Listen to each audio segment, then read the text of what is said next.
আজকে যে এসআই এক্সামটা হলো ডাব্লিউপিপি এসআই 12 তারিখ অক্টোবর মাসে আজকে, তো সেই কোশ্চেনের যে 50টা জিকের কোশ্চেনের অ্যান্সার কি আমি এখানে বলবো, এবং অ্যান্সার কিগুলো সম্পূর্ণ সঠিক। যদি কোনো ডাউট থাকে তাহলে তোমরা নিচে কমেন্ট করে জানাতে পারো। তো চলো শুরু করা যাক। দেখো, আমি শুধু জিকের অ্যান্সারগুলো বলবো। দেখো, এখানে বলেছে 4 নম্বর কোশ্চেনটা। দেখো, নিচের কোন নদীটি বঙ্গোপসাগরের সঙ্গে মিলিত হয়নি? বঙ্গোপসাগরে মিলিত হয়নি কোন নদী? নর্মদা হবে অ্যান্সার। ঠিক আছে, বাকিগুলো সব কোথায় মিলিত হয়েছে? নর্মদা নদীটা আরব সাগরে, বাকিগুলো নর্মদা এই বঙ্গোপসাগরে। তারপরে দেখো, তারপরে আছে 6 নম্বর কোশ্চেন। 6 নম্বর কোশ্চেনে কী বলেছে? পোমোলজি। পোমোলজি হলো ফল সংক্রান্ত বিদ্যা। সন্তোষ ট্রফি খেলা কোন খেলার সাথে যুক্ত? সন্তোষ ট্রফি হচ্ছে ফুটবল। তারপরে দেখো, লোহিত রক্তকণিকা কোথায় গঠিত হয়? লোহিত রক্তকণিকা গঠিত হয় অস্থিমজ্জায়। তারপরে কী আছে দেখো, নিচের কোনটি ভারতের একটি গভীর জলের সকল আবহাওয়া উপযোগী বন্দর? এই কোশ্চেনটার অ্যান্সার হবে বিশাখাপত্তনম হবে। তারপরে নিচে দেখো, একটি কম্পিউটার মেমোরি সাধারণত কিলোবাইট বা মেগাবাইট দিয়ে প্রকাশ করে। 1 বাইট তৈরি হয়। এটার অ্যান্সার কি? এখানে দুটো গোলাবে, একটা হচ্ছে 8 বাইনারি ডিজিট দ্বারা, 8 ডেসিমেল ডিজিট দ্বারা। অ্যান্সার হবে 8 বাইনারি ডিজিট দ্বারা। ঠিক আছে, ডেসিমেলটা হবে না। তারপর দেখো, অনেকে ডেসিমেল করে থাকতে পারে। ভারতের সংবিধানে এখানে যেটা বলা হচ্ছে যে ভারতের সংবিধানে নিচের কোন পদের জন্য ইমপিচমেন্টের বিধান নেই? রাজ্য বলে কোনো ইমপিচমেন্টের বিধান নেই। তারপরে চলে এসো তোমরা নিচের দিকে। হ্যাঁ, এই যে বাতাসের শব্দের গতিবেগ কত? বাতাসের শব্দের গতিবেগ কত হবে? 332 মিটার/সেকেন্ড, এটাই সঠিক। তারপর দেখো, নিচের কোনটি উষ্ণতম গ্রহ? নিচের কোনটি উষ্ণতম গ্রহ? শুক্র গ্রহ। শুক্র গ্রহ হচ্ছে উষ্ণতম গ্রহ। তারপর নিচের নদীটি কোন নদীতে ভারতের এলাকা থেকে উৎপন্ন হয়নি? এটা হবে ব্রহ্মপুত্র। তারপর দেখো, ভারতের প্রথম সংবাদ পত্রের প্রকাশের পিছনে কার অবদান ছিল? এটা হবে জেমস অগাস্টাস হিকি। সর্বপ্রথম কোন ভারতীয় মহিলা মিস ওয়ার্ল্ড পুরস্কার পেয়েছিলেন? এটা তো রীতা ফারিয়া। তারপর অপারেশন সিঁদুর হওয়ার সময় নিম্নলিখিত কোন ব্যক্তি ইউএন সেক্রেটারি জেনারেল ছিলেন? এটা হবে অ্যান্টোনিও গুতেরেস সেক্রেটারি জেনারেল ছিলেন।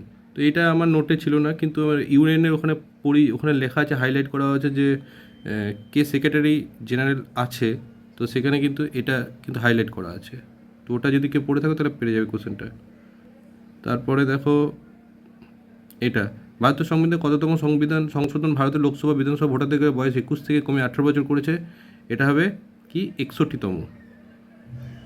তারপর কোন দেশ আমেরিকাকে স্ট্যাচু অফ লিবার্টি উপহার দিয়েছে? এটা একটা কারেন্ট অ্যাফেয়ার্সের কোশ্চেন ছিল। ফ্রান্সে। উত্তর হবে ফ্রান্স। তারপরে গঠন প্রক্রিয়া অনুসারে নিচের কোন শিলা আদিতম? এটা হবে আগ্নেয় শিলা হবে। বুল অ্যান্ড বেয়ার শব্দগুলি ব্যবহৃত হয়। এটা হচ্ছে stock market related, stock exchange হবে। তারপর ভিটামিন বি 12 সবচেয়ে বেশি প্রতিরোধ করে রক্তাল্পতা, অ্যানিমিয়া, এটা অ্যান্সার। তারপর দেখো, নালন্দা বিশ্ববিদ্যালয়ের সাথে সম্পর্কযুক্ত, এটা বেশিরভাগ স্টুডেন্টই ভুল করবে দেখলাম যা। তো এখানে কনিষ্ক, অশোক, চন্দ্রগুপ্ত, বিক্রমাদিত্য, বেশিরভাগ এটাই করেছে অ্যান্সার, কিন্তু অ্যান্সার হবে হর্ষবর্ধন। তারপর চলে এসো, রাসায়নিকভাবে সোডিয়াম বাইকার্বনেট যে নামে পরিচিত, এটা কাপড় কাচা সোডা হবে না, এটা হবে খাবার সোডা। সোডিয়াম কার্বনেট হলে হতো কাপড় কাচা সোডা। তারপর রাজ্যসভার চেয়ারম্যান কীভাবে মনোনীত হয়? রাজ্যসভার চেয়ারম্যান হচ্ছে পার্লামেন্টের উভয় কক্ষ দ্বারা নির্বাচিত হয়। রাজ্যসভার চেয়ারম্যান হচ্ছে উপরাষ্ট্রপতিকে বলা হয়। নিচের বিশ্বের কোনটি প্রাচীনতম শহর? এটা অনেক পরীক্ষায় আসা একটা কোশ্চেন, দামাস্কাস। নিজের কোন রাসায়নিকটি ফটোগ্রাফির জন্য প্রয়োজনীয়? এটা হচ্ছে সিলভার ব্রোমাইড। তারপর ইউনাইটেড নেশনের সদর দপ্তর হবে নিউ ইয়র্ক।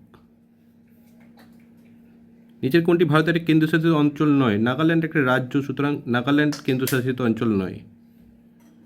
ভারতের প্রথম মুখ্য ইলেকশন কমিশনার কে ছিলেন? সুকুমার সেন। প্রথম মুখ্য নির্বাচন কমিশনার ছিলেন সুকুমার সেন। নিচের কোনটি বহু ব্যবহারকারী অপারেটিং সিস্টেম নয়? এটা কি অ্যান্সার হবে? এটা হবে MS DOS।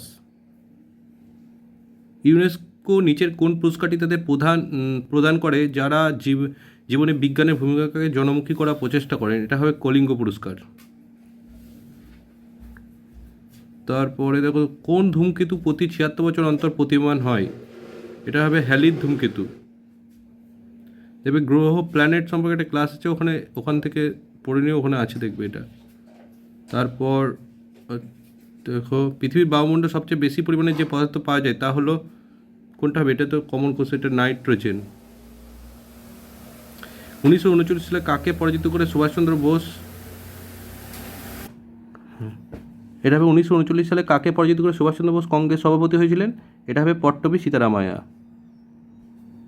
নিচের কোন পদার্থে 0 ডিগ্রি থেকে 4 ডিগ্রি পর্যন্ত উত্তপ্ত আয়তন কমে? এটা জল। আয়তন, কারণ এখানে জল ঘনত্বটা সবথেকে বেশি হয় 4 ডিগ্রিতে, সুতরাং এটা আয়তনটা তো কম হবেই।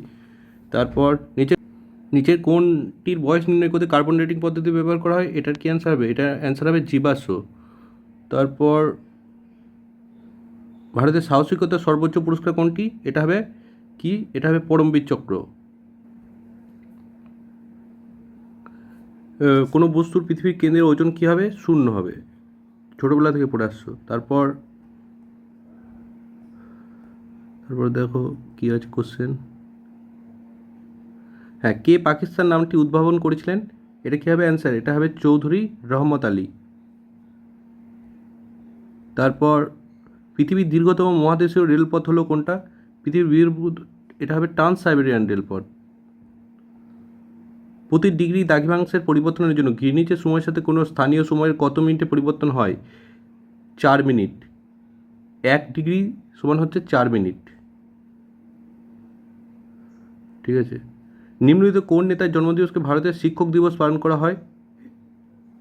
সর্বপল্লী রাধাকৃষ্ণন, ডক্টর সর্বপল্লী রাধাকৃষ্ণন। কোন দিনটি ওয়ার্ল্ড হেলথ ডে হিসেবে খ্যাত? এটা তো 7ই এপ্রিল। তারপর মহাত্মা গান্ধীর সম্পাদক ছিলেন কোনটার? ইয়ং ইন্ডিয়ার।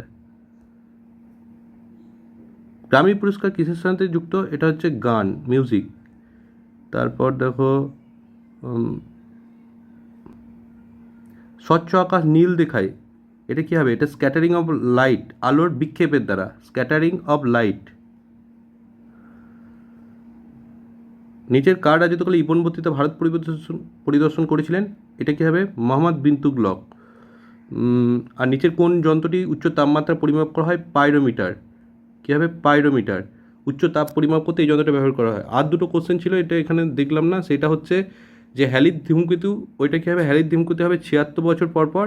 আরেকটা কোশ্চেন ছিল যে হাজার দ্বীপের দেশ কোনটাকে বলে? ওটা হবে ইন্দোনেশিয়া।